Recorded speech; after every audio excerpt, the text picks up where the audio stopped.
Guide बनाउने यसरी हो त्यसरी सामानहरू ल्याइन्छ सबै यतिपट्टि आएपछि यति ठुला सामानहरू गाइड धेरै खराबै छ।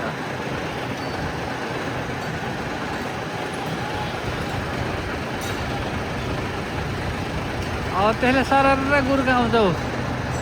हौ गुर्काएर कहाँबाट ठडाउने त्यहीँ ल्याउँछ हेर्नु नि फुत्किने पनि के हुन्छ मामा नापेर बनाउँछ नि पिलर मेन पिलर त्यहाँ तारले गर्दाखेरि झ्याउ भएको उनीहरूलाई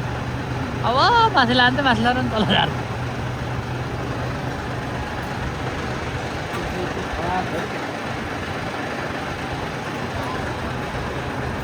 अब सिधा गराउँछ अझ उताबाट लान्छ क्या खालि ठाउँबाट छिरो भने के भन्छ होला घिर्ने चिन्नु नि छिरो भने पल्टिन्छ त्यस्तो भन्ने चाहिँ हुन्न नि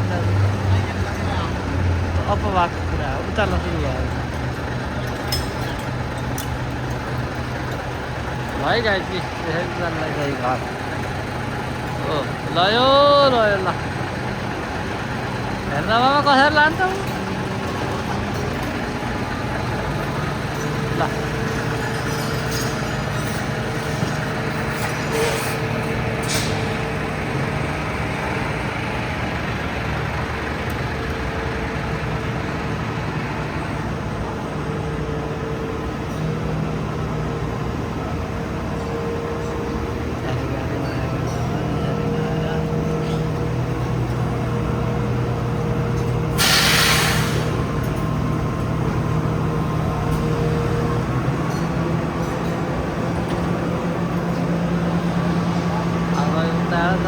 गाह्रो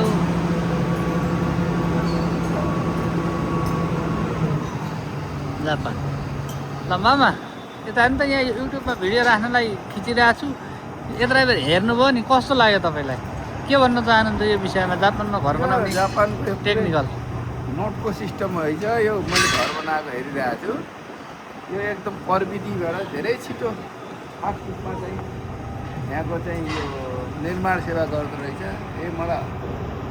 मैले यसलाई चाहिँ बुझ्दैछु होला बुझ्दैछु ल धन्यवाद।